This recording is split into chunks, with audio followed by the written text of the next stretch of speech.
ዓለምን ያስገረመው የኢራን ድፍረት ምን ተማምና ነው? አሜሪካ ወታደራዊ መርከቦቿን ወደ መካከለኛው ምስራቅ ልካም በኢራን ላይ ተደጋጋሚ ዛቻን በፕሬዝዳንቷ በኩል እያሰማች ትገኛለች። ሁለቱ ሀገራት ለድርድር ቢቀመጡም ትራምፕ ግን አሁንም ድረስ ኢራንን ለማጥቃት የወጠኑት ውጥን እንዳልቀረ ተናግሯል።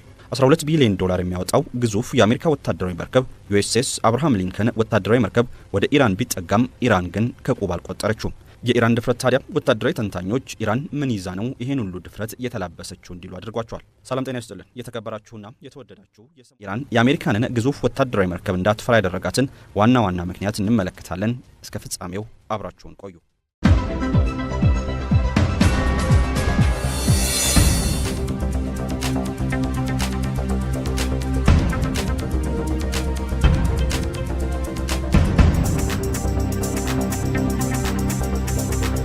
ኢራንና አሜሪካ መካከል ያለው ወታደራዊ አቅም የሰማይና የምድርን ያክል የተራራቀ ቢሆንም ሁለቱ ሀገራት ወደ ግጭት ቢገቡ ግን አሜሪካም ከቪየትናም ጦርነት ወዲህ አይታው የማታውቀው አይነት ጉዳት እንደሚደርስባት መገመት አይከብድም። አሜሪካም ታዲያ ከኢራን ጋር ወደ ግጭት ባመራም ኢራን ታሸንፈኛለች የሚለው ሳይሆን የሚያስጨንቃት ምን ያክል ጉዳት ይደርስብኝ ይሆን የሚለው ነው። ኢራን አሜሪካንን ብትገጥም ወጪያቸው አነስተኛ የሆኑ የጦር መሳሪያዎችን፣ ወረራ መፈጸም የሚችሉ አነስተኛ ጀልባዎችን፣ ረከስ ያሉ ድሮኖችንና ቀጫጭን መስመሮችን በመጠቀም አሜሪካ ላይ ከፍተኛ ጉዳት ማድረሱ አይቀርም።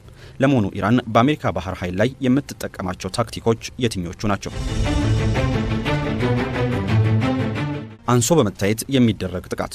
ኢራን የአሜሪካንን ወታደራዊ መርከቦች በቀጥታ በመጋፈጥ ጉዳት ለማድረስ ፈጽሞ አትሞክርም። ምክንያቱ ደግሞ የአሜሪካ ወታደራዊ መርከቦች ከኢራን ወታደራዊ መርከቦች ጋር የሚመጣጠኑ ባለመሆናቸው ነው። ከዛ ይልቅ የኢራን ባህር ኃይል የአሜሪካንን መርከቦች በአነስተኛ ጀልባዎችና ርካሽ በሚባሉ ነገር ግን ቁጥራቸው ከፍተኛ በሆነም የጦር መሳሪያዎች ለመግጠም መነሳቱ አይቀርም። ድሮኖች፣ ሮኬቶችና ትንንሽ ጀልባዎች በኢራን በኩል ጥቅም ላይ ሊውሉ የሚችሉ ሲሆን አሜሪካ የምትተማመንበት ዩኤስኤስ አብርሃም ሊንከን የጦር መርከብም በጥቃቅን ጥቃቶች ብዛት ሊሰጥም የሚችልበት እድል አለ። $12 ቢሊዮን የሚገመተውና በየቀኑ ከ$2.5 ሚሊዮን በላይ ወጪን የሚያስፈልገው ይህ የአሜሪካ መርከብ ሰመጠ ማለት ደግሞ ለአሜሪካ ባህር ኃይል ታላቅ ኪሳራ ነው። የሆርሙዝ ሰርጥ። በፔርዢያን ገልፍ የሚገኘው የሆርሙዝ ሰርጥ 34 ኪሎ ሜትር ብቻ የሚሰፋ ሲሆን ይህም ትልልቅ የሚባሉ መርከቦችን ተጋላጭ ያደርጋቸዋል። በዚህ ሰርጥ የሚያልፍ ማንኛውም ግዙፍ መርከብ በቀላሉ እይታ ውስጥ የሚገባ ሲሆን በጠላት የመመታት እድሉም ሰፊ ነው። አብዛኛውን የሆርሙዝ ሰርጥ የምትቆጣጠረው ኢራንም ወደዚህ አካባቢ የሚመጡ የአሜሪካን ግዙፍ ወታደራዊ መርከቦች ልታደባያቸው ትችላለች። በተጨማሪም የመካከለኛው ምስራቅ የነዳጅ አምራች ሀገራት እንደ ሳውዲ አረቢያ፣ ኢራን፣ የተባበሩት አረብ ኤሚሬቶች፣ ኩዌት፣ ኢራቅና ኳታር ያሉ ሀገራት አብዛኛውን የነዳጅና የተፈጥሮ ጋዝ ምርታቸውን በዚህ ሰርጥ በኩል ወደ ውጭ ይልካሉ። ሰርጡ ከተዘጋ ምርታቸውን ለገበያ ማቅረብ ስለማይችሉ ከፍተኛ የገቢ ኪሳራ እንደሚገጥማቸው ይገመታል። በተለይ እንደ ቻይና፣ ህንድ፣ ጃፓን፣ ደቡብ ኮሪያና አውሮፓ ህብረት አባል ሀገራት ያሉ ትልልቅ ኢኮኖሚዎች ከዚህ ክልል በሚመጣ ነዳጅ ላይ በእጅጉ ጥገኛ ናቸው። የነዳጅ አቅርቦት መቋረጥ የኢኮኖሚ ቀውሶችን ያስከትላል። ዓለም አቀፍ ንግድና መላኪያ ላይ ጥገኛ የሆኑ ሀገራት ሰርጡ ለሌሎች ሸቀጦች ጭምር ወሳኝ የትራንስፖርት መስመር ነው። በመሆኑም የመርከብ እንቅስቃሴ መስተጓጎል የሎጂስቲክ ሰንሰለቶችን በማስተጓጎል በዓለም አቀፍ ንግድ ላይ ጥገኛ የሆኑ ሀገራትን እንደሚጎዳም ይጠበቃል። አሜሪካም ይህን በመፍራት ወደ ኢራን የሆርሙዝ ሰርጥ የማምራት እድሏ ጠባብ ሲሆን ኢራንም ይህን ለራሷ ጥቅም እያዋለችውና አሜሪካንን እያስፈራራችበት ትገኛለች። የመንጋ ጀልባ ዘዴ። የኢራን ባህር ኃይል በሺዎች የሚቆጠሩ በጣም ፈጣን አነስተኛ ጀልባዎችን በመጠቀም የተለያዩ ወታደራዊ ልምምዶችን ሲያደርግ መመልከት የተለመደ ነው። እነዚህ አነስተኛ ጀልባዎች መትረየስ፣ ሮኬትና የተለያዩ ጦር መሳሪያዎችን የታጠቁ ሲሆን ከተለያዩ አቅጣጫዎች በመምጣት ግዙፍ የሚባሉ ወታደራዊ መርከቦች ላይ ወረራን መፈጸም ይችላሉ። የአሜሪካ ወታደራዊ መርከቦች ግዙፍ ሚሳኤሎችን ለመከላከል የሚያስችል ትጥቅ ያላቸው ቢሆንም በአንድ ጊዜ የሚመጡ በመቶዎች የሚቆጠሩ አነስተኛ ጀልባዎችን ለመቆጣጠር የሚያስችል አቅምን ግን አልተላበሱም። ይህ ግምገማ ኢራን የአሜሪካንን ወታደራዊ ግዙፍ መርከቦች እንዳትፈራ አድርጓታል። የኢራን ገዳይ ሚሳኤሎች። ኢራን ባለፉት ዓመታት ጸረ መርከብ የሆኑ በርካታ ሚሳኤሎችን አምርታለች። እነዚህ ሚሳኤሎች ታዲያ እየተንቀሳቀሰ ያለን ማንኛውንም ቁስ በ3000 ኪሎ ሜትር ርቀት ላይ መጥቶ የመጣልን አቅም ተላብሷል። ኢራን እንደምትለው እነዚህ ሚሳኤሎች በሱፐርሶኒክ ፍጥነት የሚጓዙ ሲሆን ይህም የአሜሪካ ወታደራዊ መርከቦች ራሳቸውን ለመከላከል ጊዜ እንዳይኖራቸው ያደርጋል። ከነዚህ ሚሳኤሎች መካከል ደግሞ ካሊጅ ፋርስ የተሰኘው በተደጋጋሚ ተሞክሮ አደገኛ መሆኑም ታይቷል። ርካሽ ድሮኖች።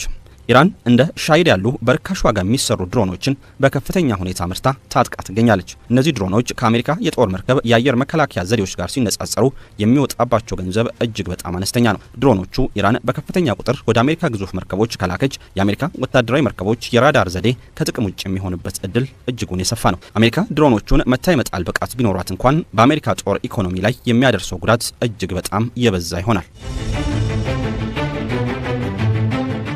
ጋዲር ባህር ሰርጓጅ መርከብ የኢራን ባህር ኃይል ጋዲር የሚል ስያሜ ያላቸውን አነስተኛ ባህር ሰርጓጆች በፔርዣን ገልፍ ላይ አሰማርቶ ይገኛል። እነዚህ ሰርጓጆች ከሌሎች ሀገራት ሰርጓጅ መርከቦች ጋር ሲነጻጸሩ አነስተኛ መጠን ያላቸው ሲሆን በውሃ አካላት ውስጥ በመደበቅም በቀላሉ ሳይታዩ ጥቃት ማድረስ ይችላሉ። ትልልቅ የሚባሉ ቶርፒዶዎችን የሚሸከሙት ሰርጓጆቹ ምንም አይነት ድምጽ የማያሰሙ ሲሆን ይህም አግኝቶ ለማጥቃት ከባድ ያደርጋቸዋል። በባህር ስር የተቀበሩ ፈንጂዎች በጣም ቀጫጭን በሆኑ የውሃ አካላት ላይ ፈንጂዎችን መቅበር እጅግ አነስተኛ ወጪን የሚጠይቅ ነገር ግን ስኬታማ የሆነ ወታደራዊ ዘዴ ነው። በአሁኑ ሰዓት ኢራን በጥቂት ሰዓታት ውስጥ በትንንሽ ጀልባዎች ሊቀበሩ የሚችሉ በርካታ ፈንጂዎችን ይዛ ትገኛለች። እነዚህ ፈንጂዎች የአሜሪካንን ግዙፍ መርከቦች ከመቱ በአንድ አነስተኛ ምት የቢሊዮን ዶላር ወጪ ያለባቸው የአሜሪካ ወታደራዊ መርከቦች ከጥቅም ውጭ ይሆናሉ።